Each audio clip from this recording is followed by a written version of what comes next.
Glenn Greenwald, o jornalista do Intercept, esteve hoje na Comissão de Constituição e Justiça do Senado em audiência extraordinária. O jornalista foi indagado por senadores da base do governo que tentaram a todo momento incriminá-lo, colocá-lo como inimigo do Brasil. Por outro lado, grande parte dos parlamentares presentes reconhece a importância do trabalho do jornalista que comanda o portal de notícias Intercept Brasil, que trouxe à tona o escândalo da Vaza Jato. Bom, sobre essa audiência e outras notícias, a gente conversa agora com o jornalista Altamiro Borges, do Centro de Estudos da Mídia Alternativa Barão de Tararé. Oi, Miro, tudo bom? Tudo bem, mocinha? Tudo tranquilinho? certo. Miro, olha só, a gente conversava hoje de manhã. Ontem teve esse fato bastante marcante, que foi a morte do Paulo Henrique Amorim, e a gente consegue fazer um paralelo, inclusive, com a questão do Intercept, o que está sendo colocado hoje pelo jornalismo, porque o Intercept ele ocupou um espaço que foi aberto por blogueiros progressistas, por Paulo Henrique Amorim, que abriu de fato esse espaço para um jornalismo feito na internet, fonte de confiabilidade, fonte de notícias, de contraponto à mídia tradicional e corporativa. E é muito importante esse espaço que o Intercept também ocupa hoje, né? Com certeza. Não, o Paulo foi um time, né? Um time de jornalistas muito competentes, jornalistas muito críticos e reverentes. Então começou com Azenha, Luiz Carlos Azenha, que viu o mundo, aí logo na sequência vem o Nassif, aí vem o Rovai, aí vem o Paulo Henrique Amorim, ou seja, um baita time de jornalistas, né? Pessoas muito respeitadas, muito sérias no trabalho, né? Que ocuparam esse espaço. A internet foi abrir uma brecha, né? Essas pessoas ocuparam esse espaço e conseguiram fazer disputa. Hoje você pega os acessos, Paulo Nogueira com DCM, agora seguido pelo Kiko Nogueira, né? 247 com Atushi. Você pega os acessos que essas páginas têm, são acessos que disputam opinião. O Paulo foi o padrinho de tudo isso, né? Ele começou, né, a dar maior abrangência, maior visibilidade a esses sites e essa brecha tecnológica da internet.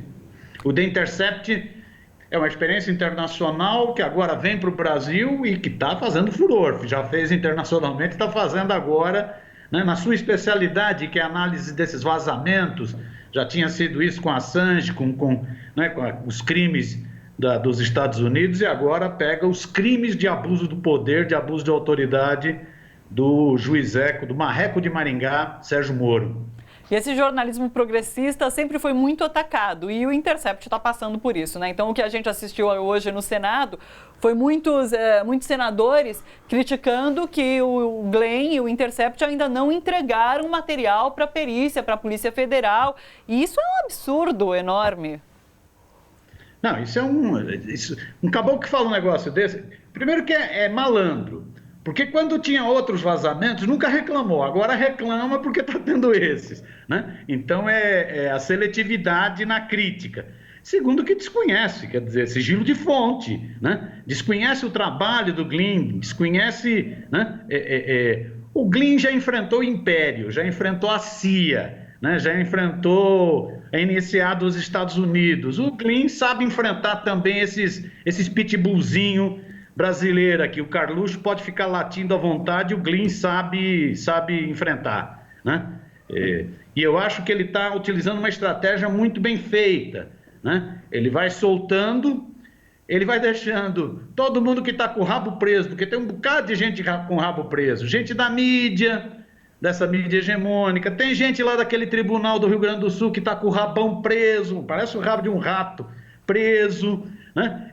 Tem muita gente de rabo preso. Então ele vai soltando aos poucos e esses que sabem que podem aparecer ficam com medo, né? Por outro lado, ele criou um colchão. Isso ele já tinha feito internacionalmente quando do Assange, né? Ele cria um colchão de proteção pegando veículos da mídia hegemônica, né? No caso das denúncias nos Estados Unidos, ele foi lá com The Guardian, New York Times, Le Monde. Aqui ele pegou, começou Folha, depois Veja, né? Agora vai para Correio Brasiliense, Jovem Pan, ou seja, ele vai criando um colchão de proteção. O bicho está sabendo trabalhar direitinho. Agora, Miro, eu queria que você comentasse um pouco sobre a reforma da Previdência, porque Rodrigo Maia, então, encerrou a sessão ontem, chorou, estava emocionado. E muito tem se dito, inclusive ele cutucou isso no discurso dele, de que foi uma vitória do Congresso. Então, que tem que acabar com essas brigas entre as instituições, mas que a gente viu, o próprio presidente Bolsonaro pareceu que estava trabalhando contra a aprovação da reforma. Então, ele deixou bastante claro que foi uma vitória do Congresso e não do governo. O que significou isso? O que significou esse discurso que ele fez, esse choro que ele teve? Como a gente pode interpretar isso? O Rodrigo Maia, que alguns maldosamente chamam de Botafogo, ele é um representante do capital financeiro, isso é assumido. Ele era um homem do capital financeiro. Quando o pai o trouxe para a política, ele estava no rentismo, né? Ele é um homem ele é um grande representante dos abutres financeiros, dos rentistas, né? E ele nunca escondeu isso, né? Então, essa questão da reforma, da deforma da Previdência, é essencial para o capital financeiro, porque o capital financeiro vai ganhar nas duas pontas. Ele vai ganhar na ponta de que é menos gasto do Estado, mais superávit primário, mais fundo de reserva para pagar banqueiro, e ele vai ganhar na outra ponta que as pessoas, percebendo que ou não vão se aposentar, ou vão se aposentar com merreca, elas vão para fundos privados de previdência. Então, os banqueiros ganham nas duas. E o Maia, como representante desses banqueiros, dos abutres financeiros, ele está numa alegria, o rapaz está excitado, chorou, foi muito linda a cena. Eu mesmo fiquei emocionado com o Rodrigo Maia ontem, chorando. Parecia um bebê chorão com a camiseta do Botafogo. Agora, esse negócio do Bolsonaro, eu acho que a gente também tem que ver com jeito. Para o Bolsonaro, a aprovação da reforma da Previdência, da deforma da Previdência, era essencial. Se ele não aprovasse, né? Como ele é um laranja do Deus mercado, sem aprovar a deforma da Previdência, ele ia dançar. A deforma da Previdência era a questão central para o governo Bolsonaro, e cujo pilar é o Guedes, que é o outro representante do capital financeiro. Você vê que os dois namoram, o Guedes e o Maia se dão muito bem, né? Namoram. Então, para o Bolsonaro era fundamental aprovar. Agora, o Bolsonaro é o Bolsonaro, né? Esse jeito treslocado, esse jeito atabalhoado de ser, né?